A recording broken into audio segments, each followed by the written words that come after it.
Ya, oke guys. Assalamualaikum. Balik lagi dengan Jaki ya. Dan pada video kali ini tanggal 12 Juli pukul 5 lewat 29 menit. Jadi ada salah satu teman di YouTube menanyakan, "Bang, bagaimana caranya tahu suatu saham itu harganya sudah di bawah dan penurunannya sudah terbatas?" Gitu. Jadi kan eh gua akan langsung jawab gini guys ya. Nggak ada yang bisa tahu, tidak ada yang benar-benar bisa tahu kapan sebuah saham eh, sudah berada di bawah bottomnya gitu loh. Tidak ada yang benar-benar bisa tahu bottom ya sebuah saham. Nah, terus ngapain gue buat video ini? Gini guys, walaupun kita nggak benar-benar tahu spesifik, yang nggak tahu itu angkanya. Ya, yang kita nggak benar-benar bisa tahu itu adalah angkanya. Contoh gini, ada sebuah saham yang dulu di harga 300 dikatakan bahwa wah ini sahamnya sudah di bottom nih, sudah di bawah nih, sudah di fase oversold dengan segala macam faktornya. Faktornya misalkan pengendalinya beli, kemudian dia juga sudah mencatatkan keuntungan, misalkan. Kemudian saham ini juga diakumulasi asing. Kemudian PBV-nya juga 0,3, 0,4 dan sebagainya. Itu nggak menjamin sebuah saham masih bisa dibawa, nggak bisa turun lagi gitu loh. Jadi nggak bisa menjamin sebuah saham nggak bisa turun lebih dalam lagi.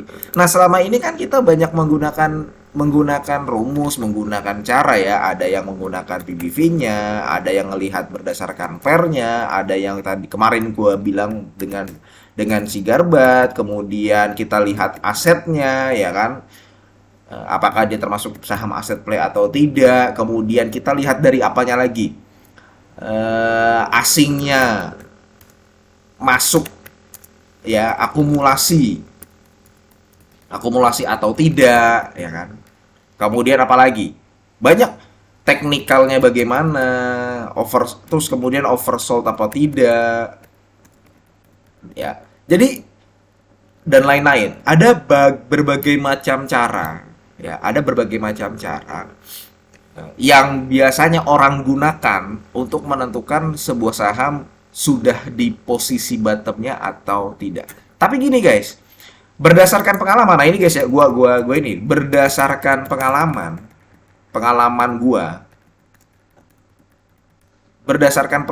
gua pribadi selama mengarungi pasar modal, ada satu cara paling ampuh ya, ada satu cara paling ampuh untuk menentukan sebuah saham itu penurunnya terbatas. Ingat guys ya, yang gua katakan ini bukan bottom, tapi penurunannya sudah terbatas. Jadi ketika kita beli, apakah masih bisa turun? Bisa.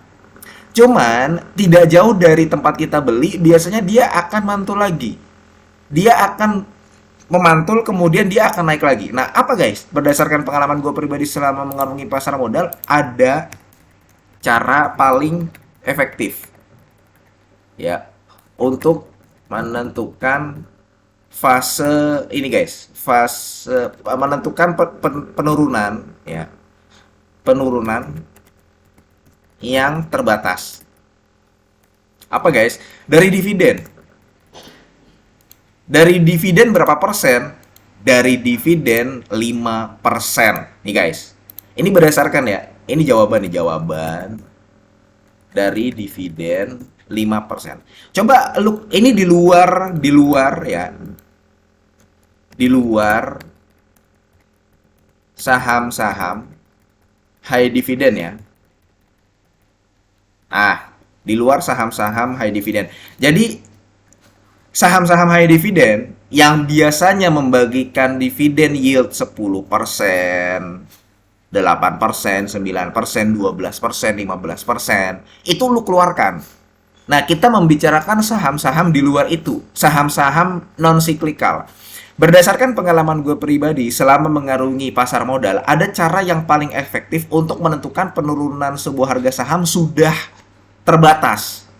sudah terbatas. Dari mana? Dari dividen. Dividennya berapa? 5%. Jadi gini guys, ketika sebuah saham bisa memberikan dividen yield 5%, kita misalkan nih ketemu sebuah saham.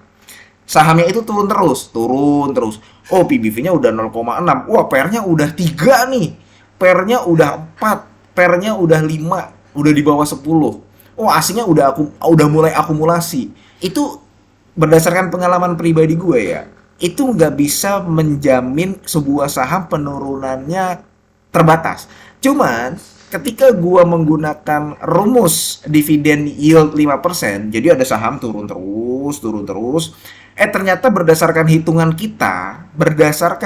kita, saham ini berpotensi memberikan dividen yield 5%, biasanya penurunannya sudah akan terbatas. Penurunannya udah akan terbatas itu biasanya berapa? Biasanya dia hanya akan turun ya paling enggak 10 sampai maksimal 20% lagi.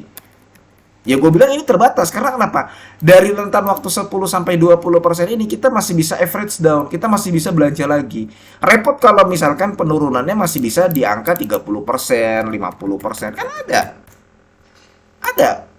Ya kan? Perusahaan yang misalkan nih, lu beli di harga 900, ternyata masih turun lagi sampai harga 450. Ya kan berarti lu ruginya 50%. Ternyata turun lagi sampai harga 200, berarti lebih dari 50% itu lu ruginya. Nah, tapi kalau ada perusahaan yang bisa memberikan dividen yield 5%, ya minimal 5% aja. Minimal 5%. Ya, berdasarkan pengalaman pribadi, itu penurunannya sudah terbatas dan tidak jauh dari area kita beli, dari area lu beli, biasanya dia akan memantul. Seperti itu guys, orang akan banyak yang mau beli saham ini gitu loh.